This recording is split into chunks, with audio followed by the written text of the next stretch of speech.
Assalamualaikum warahmatullahi wabarakatuh. Perkenalkan, saya Rama Armedi, mahasiswa program studi pendidikan agama Islam semester 4, Fakultas Tarbiyah di IAIN Syekh Abdul Rahman Siddiq, Bangka Belitung. Dalam video kali ini, saya akan menjelaskan materi tentang pembelajaran fikih pada mata kuliah metodologi pembelajaran pendidikan agama Islam.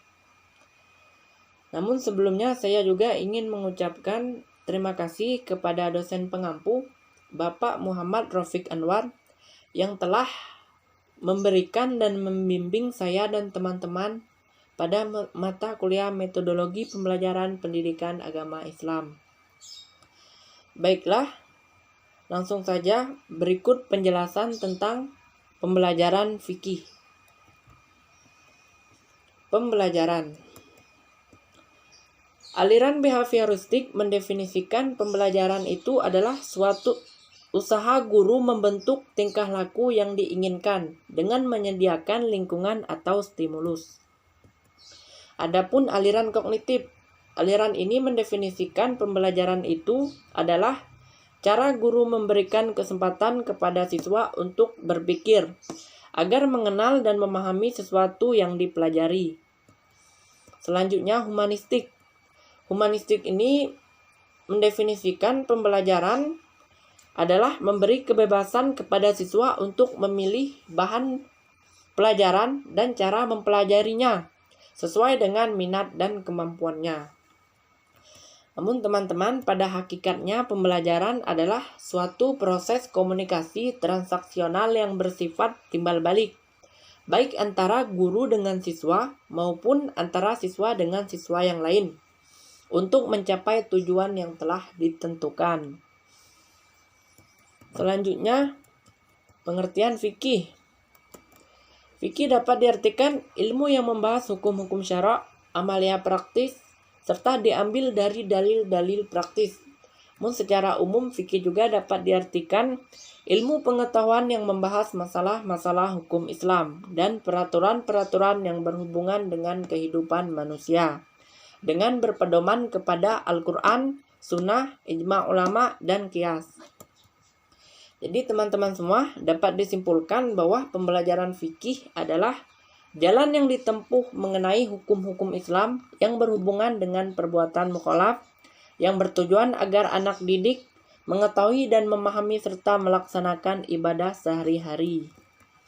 Jadi, mata pelajaran fikih ini adalah salah satu bagian dari pendidikan agama Islam yang mempelajari tentang fikih ibadah, terutama menyangkut pengenalan dan pemahaman tentang cara-cara pelaksanaan toharoh, sholat, zakat, puasa, sampai dengan pelaksanaan ibadah haji, serta ketentuan tentang makanan dan minuman, khitan, kurban, dan cara pelaksanaan jual beli dan pinjam meminjam.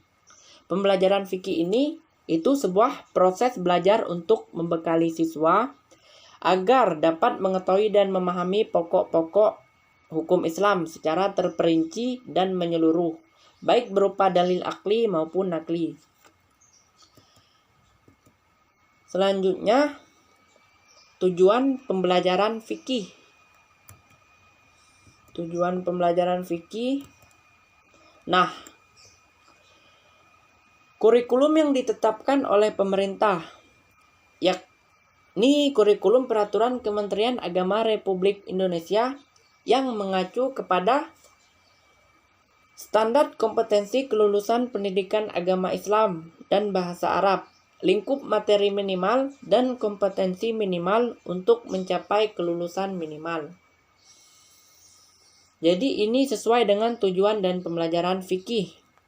Tujuan pembelajaran fikih agar siswa mengetahui dan memahami cara-cara pelaksanaan hukum Islam yang menyangkut aspek ibadah maupun muamalah untuk dijadikan pedoman hidup dalam kehidupan pribadi maupun sosial. Selanjutnya, agar siswa melaksanakan dan mengamalkan ketentuan Islam dengan baik dan benar.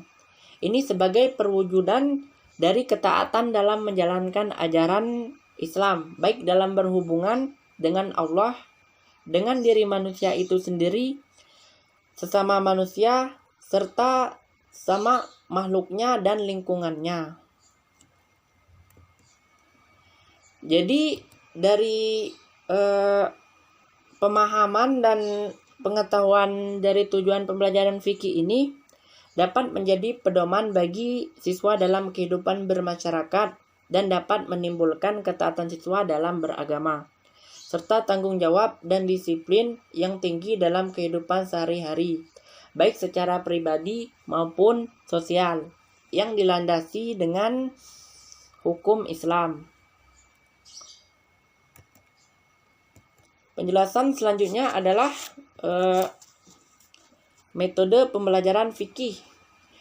Metode pembelajaran fikih ini adalah cara yang dilakukan dalam menyampaikan materi pelajaran fikih dari pendidik kepada peserta didik dengan cara pendidik memilih atau beberapa metode mengajar yang sesuai dengan topik pembahasan pada pokok materi.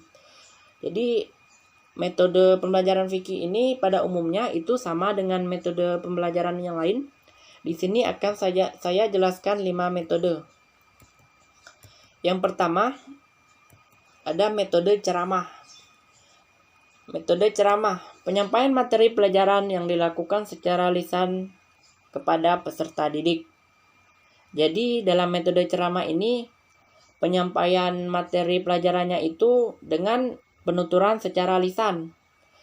Dalam metode ceramah ini, siswa dituntut agar mendengarkan, memperhatikan, serta mencatat tentang materi yang disampaikan oleh guru atau pendidik. Selanjutnya, metode diskusi. Metode diskusi ini cara yang dilakukan dalam mempelajari bahan atau menyampaikan materi dengan cara berdiskusi. Metode diskusi ini bertujuan agar bisa merangsang pola pikir siswa supaya bisa berpikir secara kritis dan mengeluarkan pendapatnya secara rasional dan objektif dalam memecahkan masalah. Adapun selanjutnya, metode tanya jawab. Metode tanya jawab ini adalah penyampaian pelajaran dengan cara guru mengajukan pertanyaan dan murid menjawab.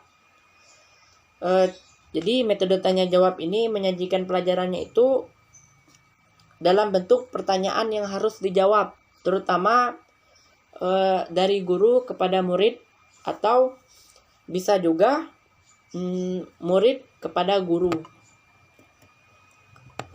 Lanjut, metode simulasi.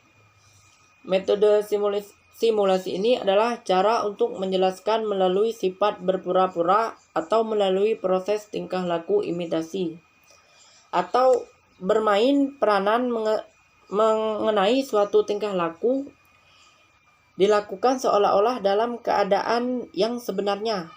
Metode ini dapat digunakan misalnya ketika mempelajari materi haji dan umroh.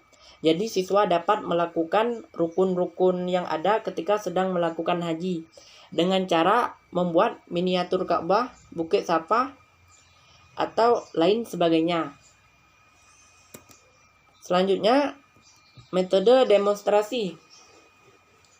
Metode demonstrasi ini adalah penyajian pelajaran dengan memperagakan atau mempertunjukkan kepada peserta didik suatu proses yang sedang dipelajari.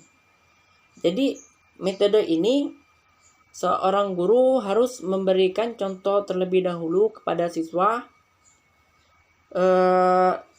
seperti pada materi toharo, sholat, dan mengurus jenazah. Jadi pendidik dituntut agar mempraktekannya terlebih dahulu kepada siswanya.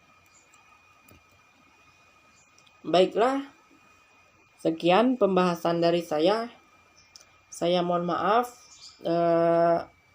apabila banyak terdapat kekurangan dalam video ini. Kepada Allah saya mohon ampun. Wabillahi taufiq wal hidayah. Wassalamualaikum warahmatullahi wabarakatuh.